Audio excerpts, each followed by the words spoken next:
Malheureusement, en trading, ça ne suffit pas d'avoir raison pour réussir à gagner. Et c'est ce qui fait toute la beauté, mais aussi toute la complexité de ce foutu métier. Parce que oui, on voit bien les marchés tous les jours. Parce que oui, on peut être à la fois long et d'autres peuvent être à la fois short.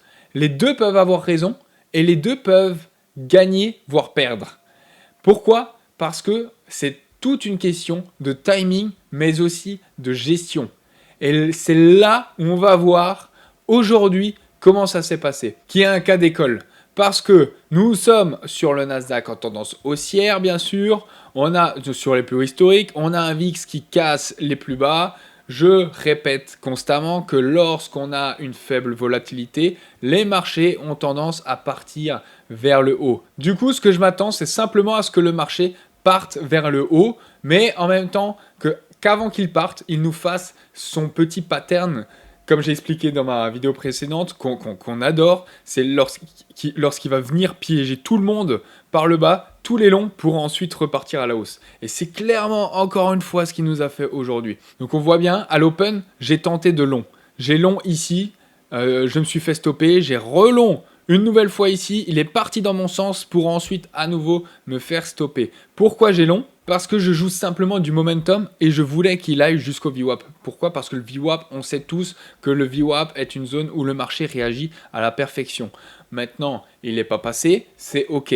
Il est venu me stopper à 2 reprises pour piéger tous les longs et à partir de là, on a eu des acheteurs qui sont rentrés au carnet, on a senti cette nouvelle pression haussière qui est revenue. Et mon idée, vu le VIX où il est aussi bas et vu où on est en termes de contexte macro sur le Nasdaq, c'est évident que ça va monter. C'était évident que ça allait monter aujourd'hui. Et en live, on faisait que de le dire. On faisait que de dire qu'il faut jouer des longs. Donc en plein milieu du range, c'était risqué en tout cas d'acheter un milieu de range. Donc c'est pour ça que j'ai pas acheté ici, j'ai préféré attendre des plus hauts. Et là, lorsqu'on a cassé l'OPR, puis le VWAP, j'ai acheté dans le retracement. On voit la flèche, elle se met une bougie plus tôt, mais j'ai acheté dans le retracement là, qui correspond ici à ce retracement là sur le VWAP et qui correspond aussi au plus haut de l'OPR 15 minutes. Donc c'était excellent et là ça part en one shot, c'est tout ce qu'on aime, c'est quand ça part directement dans notre sens sans prendre aucun drawdown. Et c'est ce qu'on a eu. On a acheté là, direct c'est parti dans mon sens et j'ai pris un peu plus de 10 points. Ouais, non, j'ai pris 10 points clairement en ma faveur. Et pourquoi je ne l'ai pas réussi à tenir plus longtemps? Parce que je ne sais pas jusqu'où il peut aller, jusqu'où il aura ce flux. Et je préfère encaisser 10 points pour essayer tout doucement de me refaire de ma perte de l'open pour voilà, limiter la casse et pas à ce qu'il revienne à mon prix d'entrée pour que je laisse sur la table tous les gains en tout cas que j'avais encaissés. Donc c'est du momentum. J'attendais, on est parti en one shot depuis le début. Je ne sais pas jusqu'à quand il va aller. Donc le top, c'est d'attendre un vrai retracement, chose qu'on n'a pas eu de toute la séance quasiment, pour qu'ensuite il reparte à la hausse. Et là, on voit qu'il continue encore à la hausse, c'est terrible, c'est terrible. Donc vous voyez, toute la séance, j'avais raison sur le fait que ça allait monter, ça allait monter, ça allait monter. Mais à la fois, on ne sait pas ce qui va se passer. On ne sait pas ce qui va se passer. Et là, pendant plus d'1 heure et demie, ça n'a rien fait. On a fait du surplace à ranger dans la même zone de prix.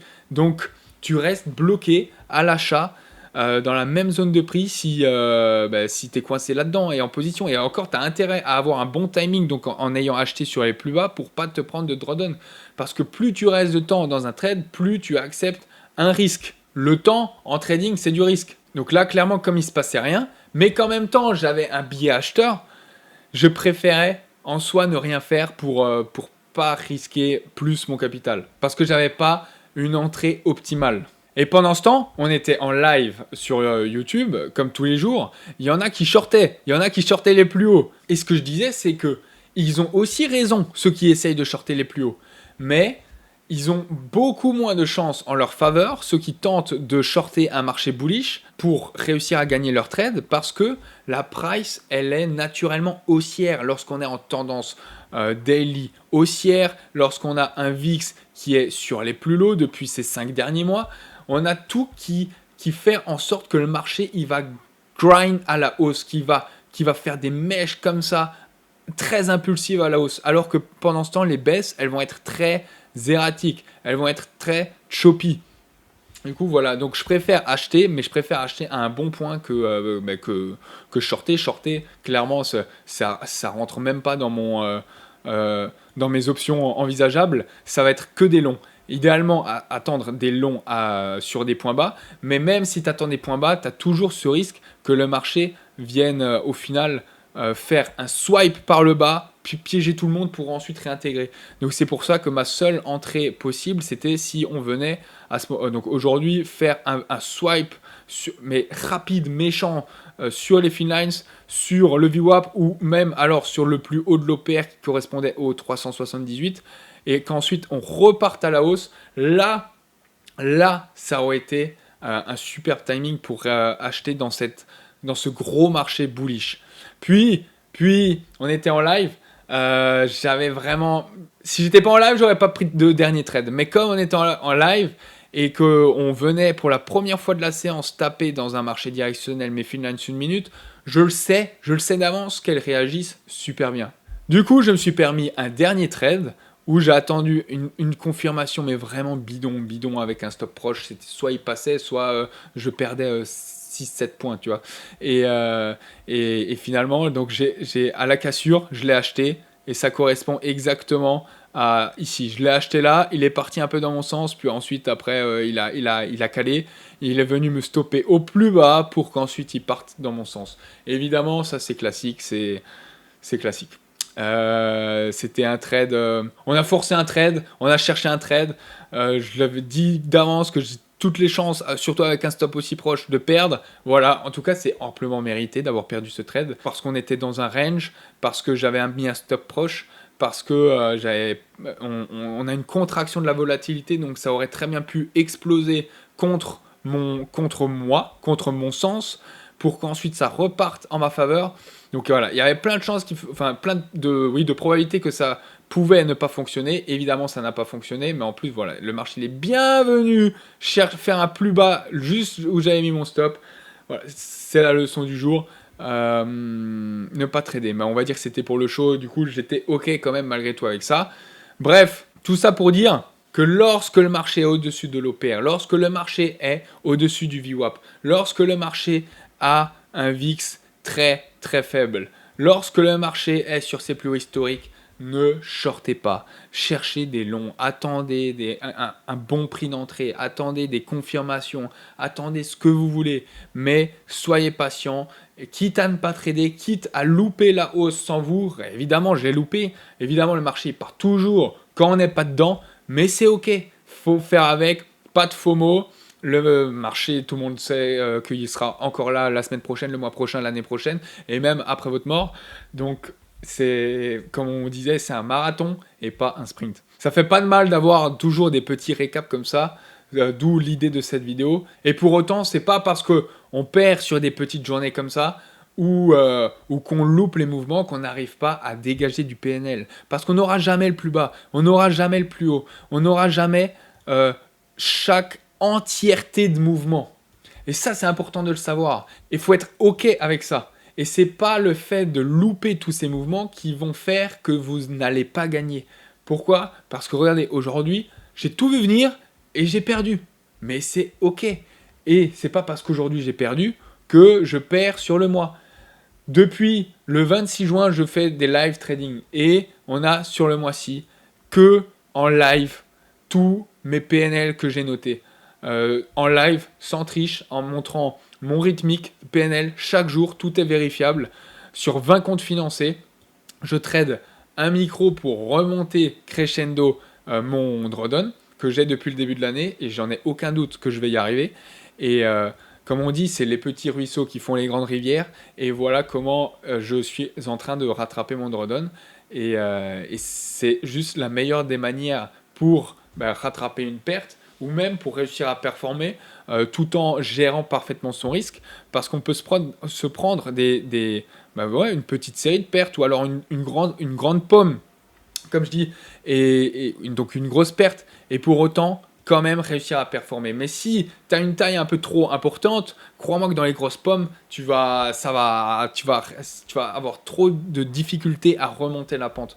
Donc d'où l'intérêt de limite baisser sa taille pour mieux repartir. Ça va mettre plus de temps, ça c'est certain. Mais au moins, tu rebâtis une base de confiance, une base de performance, de solidité de ton plan de trading, de ton système, peu importe, de ta manière, en tout cas de ta méthode. Et c'est comme ça que tu remontes la pente.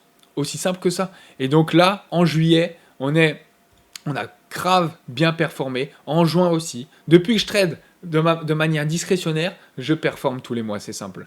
Mais je le sais d'avance que j'aurai aussi des mois perdants. Mais bien sûr, c'est OK avec ça. Tout est juste une question de gestion. Donc, je répète encore, on a tous raison sur les marchés. Enfin, normalement. Ça peut arriver de se tromper, mais en tout cas, on a tous raison. Mais ce n'est pas le fait d'avoir raison qui va faire que vous allez gagner sur les marchés. C'est le fait de gérer vos pertes, c'est le fait de maximiser vos gains, c'est le fait d'avoir une consistance dans les gains, une régularité. C'est beaucoup plus simple et facile mentalement, et donc moins usant, de gagner petit plusieurs fois que gagner gros et perdre petit plusieurs fois. Donc j'ai tapé cette résistance sur mon equity curve de juillet. Elle a l'air solide. Elle a fait baisser ce marché. Voilà pourquoi aujourd'hui j'ai perdu. On est quand même à plus 95 points de profit d'encaisser sur le mois actuellement. On est le 25 juillet, c'est pas fini. Tout ça pour dire que tous les trades sont pris en live. J'explique ma vision des choses tous les jours. Pourquoi ça baisse, pourquoi ça monte, pourquoi j'attends ça, pourquoi j'attendrai ci, etc., etc. Et mon objectif, c'est de finir le mois à une centaine de points, voire 120 points. Donc idéalement aux $4000 bruts sur le mois, ça ce serait l'objectif. J'ai encore 4 jours pour le faire. Donc on verra si ça va payer. Donc pour conclure cette vidéo, vous voyez que lorsqu'on est en tendance haussière, vous pouvez avoir raison si vous voulez shorter, mais vous n'avez aucune chance en votre faveur pour réussir à gagner. Vaut mieux attendre des points bas, mettre des stops larges et pas faire ce que j'ai fait à mettre un stop proche là ici quand j'ai acheté. Évidemment, je me suis fait stopper au plus bas. Mettez des stops larges quand la volatilité est basse et que vous avez une grosse conviction que le marché montera dans la journée.